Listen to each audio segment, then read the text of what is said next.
a time when you look at voter turnout, and there's really low voter turnout these days, Americans don't always take their advantage of their right to vote. Seeing this many people come to the state to petition state government is refreshing. So thank you so much for coming.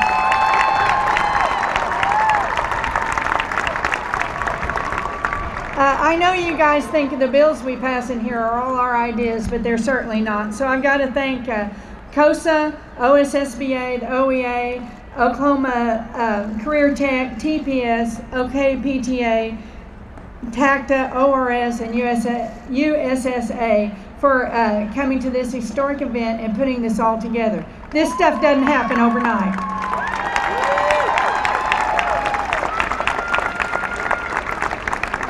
I'm honored to be with you all today. I'm honored that you would come to the state capitol. You know, they predicted 25,000 people, and I'm not good at estimating, but I think we just about got there.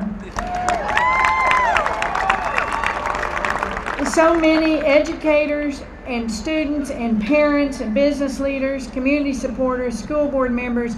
We have just a good cross-section of the entire state here today, and it's an honor to be here.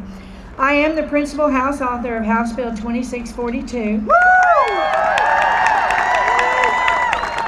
And we have given it a nickname, Securing Education Excellence Fund. I was first elected in fall of '04 and began serving in '05. At that time, I'm a veterinarian by trade. I'm not sure why, but Speaker Hyatt put me in education. And I've been there ever since. So that is where I've remained. That's where my focus has been. And it's been an honor to work with the teachers and educators of this state to ensure that we have quality education for our most important cash crop, which is our children.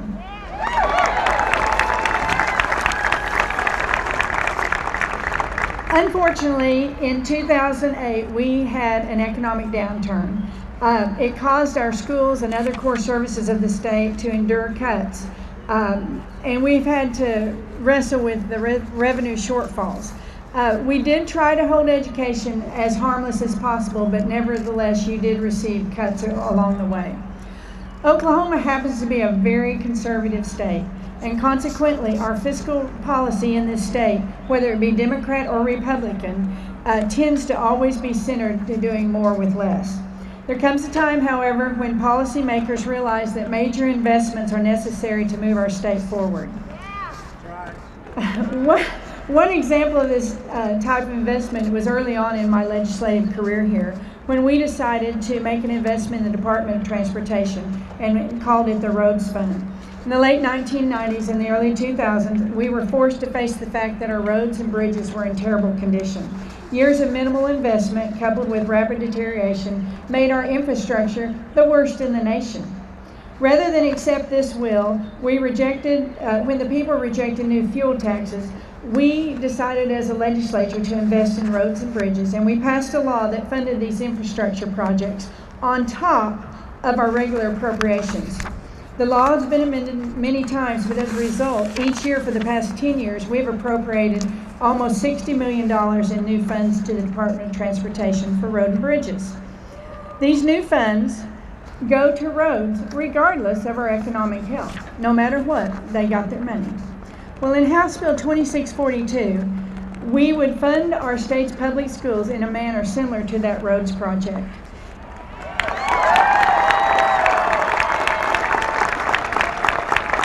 I was getting worried. I had some funny looks up here. All we were going to talk about was roads. It is time for our state to recognize that our schools cannot continue to serve the 678,000 students in crowded classrooms. We cannot implement the major education reforms and attract and retain our effective educators without a renewed state investment. The numbers don't lie.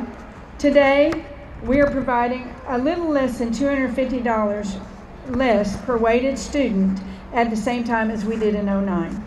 Despite the financial challenges, our schools are working hard to implement our costly state mandates against the overwhelming teacher shortage that is fast approaching a point of crisis.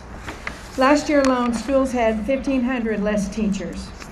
Last year, our state public schools were forced to spend 17% of their reserves to make their budgets work. And this path is unsustainable, and these facts are the reason that we filed House Bill 2642.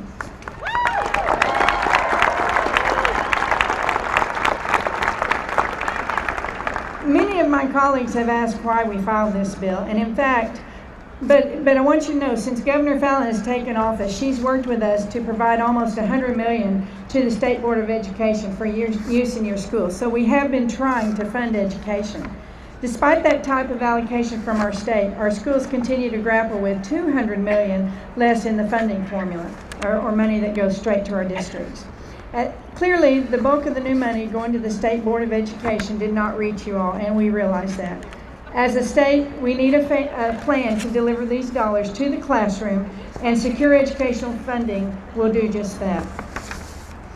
House Bill 2642 would boost your per pupil expenditure by $57.5 million each year for the next 10 years.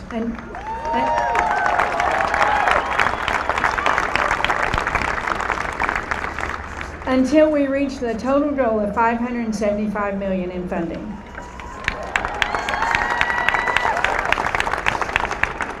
Unlike the roads fund, though, because of our revenue, we have to ensure that our revenue grows every year by at least 1% for the trigger to take effect.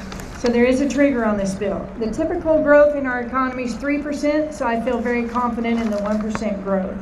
This means that House Bill 2642 will pay for itself as our economy grows, and there will be a little extra left over to add new revenue to the table for our other core services in the state that also need to be funded.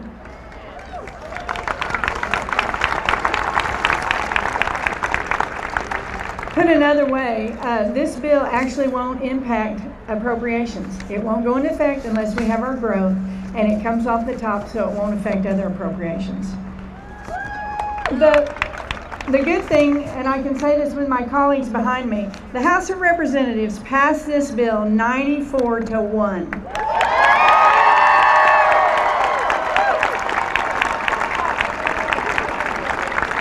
That is broad-based bipartisan support for this measure coming out of the House of Representatives.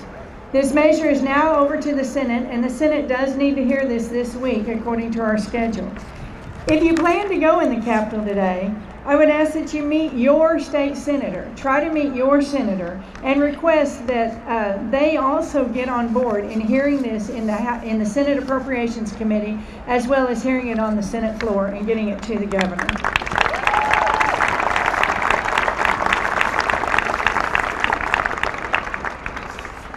My Senate counterpart always says, politics is the art of possible and not the art of the perfect. And that's exactly what we're thinking about today, possibilities. The state of Oklahoma has already demonstrated that a major investment in a core service area is possible. Just look at our current investment in roads fund. It's going great. I believe, as do a vast majority of my colleagues in the House, that House Bill 2642 is a prudent course of action for our state to invest in our schools, providing control to parents, educators, locally elected school boards. And it's the best way to put the money in the formula and let the school boards decide how that money is to be spent.